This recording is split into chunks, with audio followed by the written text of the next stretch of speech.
साथ रहता है। आप पढ़े लिखे युवा हो तो आपका मूड कैसे बदल गया? नहीं, क्यों रहेगा बताइए ना। विकास चाहिए, रोजगार चाहिए, विकास चाहिए, विकास करें, लोगों को रोजगार दें। भाजपा का ये तो है नहीं कि ब्राह्मण हो या क्षत्रिय सिर्फ भाजपा को ही वोट देगा। कहीं लिखा हो तो बताइए। मुद्दे पे चलेगा मुद्दे रायबरेली में। और जहाँ ये विधानसभा सगौन है और मेरे पीछे कौन विधानसभा में हूँ, ये बहुत सारे लोग हैं। वास्तविकता चुनाव 4 चरण का मतदान हो चुका है और 5वें चरण में यहाँ मतदान होना है। ये बहुत सारे लोग हैं, इन लोगों से बात करने का और जानने का प्रयास करता हूँ कि वास्तविक इस बार माहौल क्या है। क्योंकि रायबरेली और अमेठी पूरे उत्तर प्रदेश में अगर देखा जाए तो मैनपुरी कन्नौज के बाद सबसे चर्चित अगर सीटें हैं तो अमेठी और रायबरेली। उसका सबसे बड़ा कारण ये है कि राहुल गांधी यहाँ से चुनावी मैदान में है। बात करने को और जानने का प्रयास करता हूँ कि वास्तविक किस तरीके का माहौल है। क्या नाम है?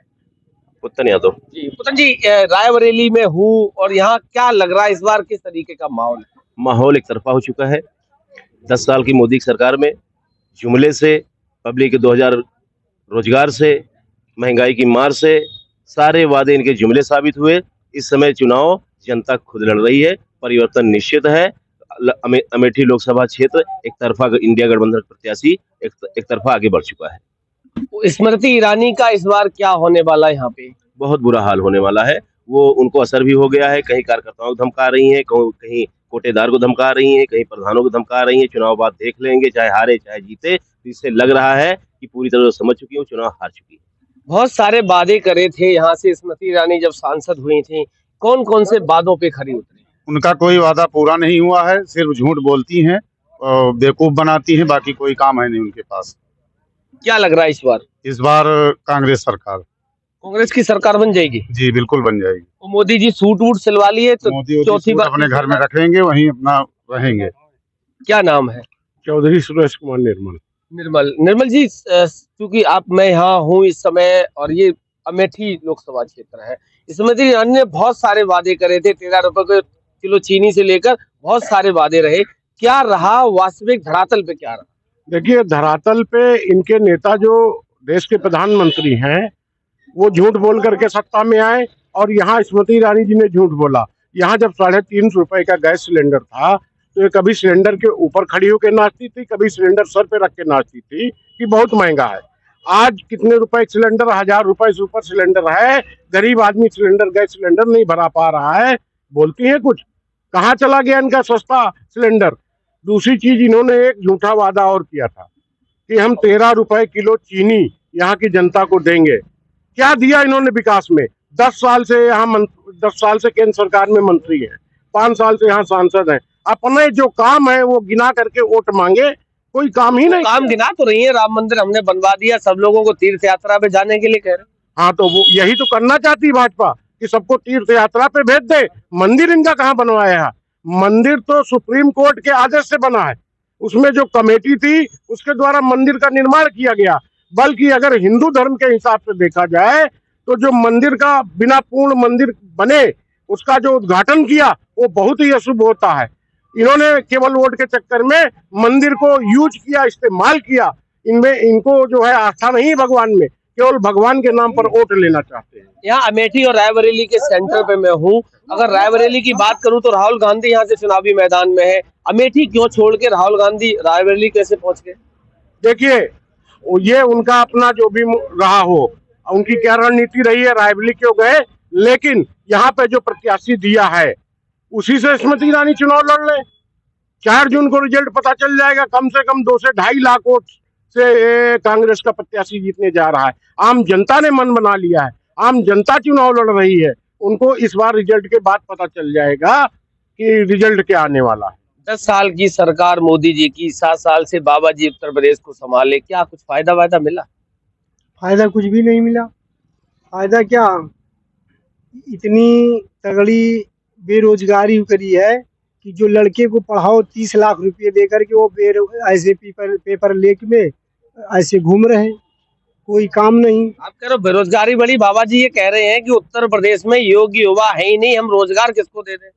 अरे तो साढ़ घूमता है, उन्हें इनका रोजगार दे दिए और का साढ़ से बड़ा योग्य कौन है यहाँ पे? फिर हम लोग योग्य नहीं है, हम लोग पढ़े लिखे नहीं है। ये तो बाबा जी कहते हैं ना कि उत्तर प्रदेश में योग्य युवा है ही नहीं। आजकल कौन पढ़ा लिखा नहीं है? हर घर की बेटियां भी बीए एमए किए बैठी हैं और सब बेकार हैं ऐसे। अरे सब बीए एमए किए हुए हैं, कोई तो पद होना चाहिए। अरे जिस लायक हो उसके लिए नौकरी दो, 4 से 10 हजार की तो नौकरी देना चाहिए। दिए थे 60,000 की, पुलिस भर्ती निकाले थे। अरे तो बहुत लोग पेपर देने गए, आज तक हुए कोई भी नहीं हुआ, कहाँ हो पाए।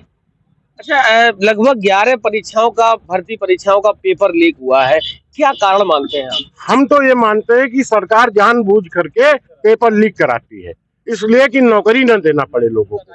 केवल ये दिखाना चाहती है कि हम भर्ती निकाल रहे हैं, हम बहुत अच्छा आपके लिए सोचते हैं, लेकिन पेपर स्वयं लीक कराती है। ऐसा लगता है कि पेपर नौकरी न देना पड़े बच्चों को। और जो वर्तमान में ये जो एनडीए गठबंधन है, मैंने समाचार पत्रों में पढ़ा है और वैसे भी सुना है, यूट्यूब पे सुना है कि राहुल गांधी जी ये कह रहे हैं कि यदि इंडिया गठबंधन की सरकार बनी तो हम ऐसा कानून लाएंगे कि पेपर लीक होगा तो सजा मिलेगी उसको, पेपर लीक होने नहीं पाएगा, ऐसी व्यवस्था हम देंगे। आपकी तरह नया सूट सिलवा लिए मोदी जी तीसरी बार पहनने के लिए, तो क्या उम्मीद है पहन पाएंगे?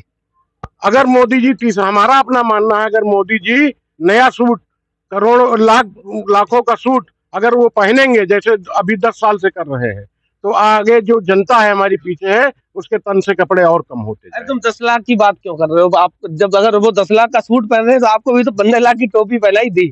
टोपी हमारी हमारी पार्टी की जो है टोपी, कोई हम पार्टी के व्यक्ति नहीं है। नहीं, आपको 15 लाख वाली टोपी तो मिली थी। 15 लाख टोपी, 10 लाख का केवल वो 10 लाख का तो सूट ही पहने थे, 15 लाख की टोपी भी तो दे गए। देखो उन्होंने टोपी दिया, टोपी पहनाई, हर चीज में झूठ बोले, पूरी जनता को टोपी पहनाया, बेवकूफ समझा।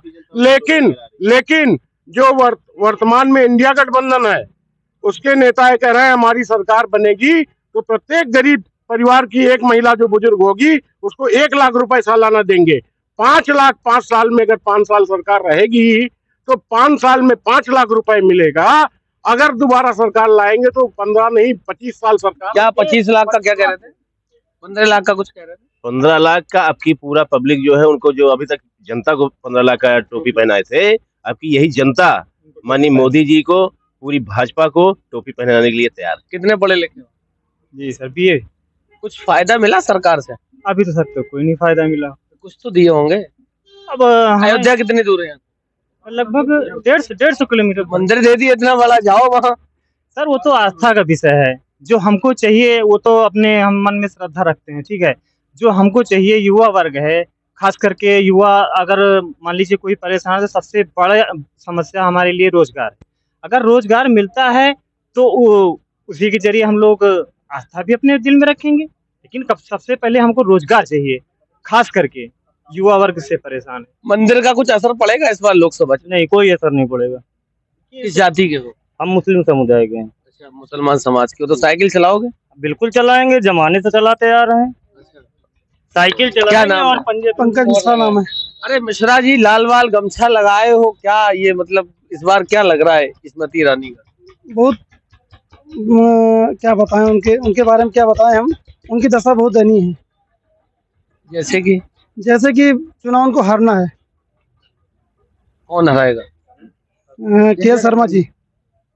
शर्मा जी हराएंगे, जनता हराएगी? नहीं, जनता तो हरा, उनका चुनाव जनता लड़ रही है। इस बार उनका चुनाव जनता जी हाँ, जनता लड़ रही है, ठेकेदारों के भरोसे नहीं है। वो भी तैयारी कर रही तीसरी बार मंत्री बनने की, आप कह रहे हो जनता हराएंगी? बिल्कुल बनेगी। वहीं अयोध्या में राम मंदिर के नाम पे बनेगी। राम मंदिर के नाम पे बनेगी। राम को लाए हैं, राम उनको लाए कि राम को लाए हैं।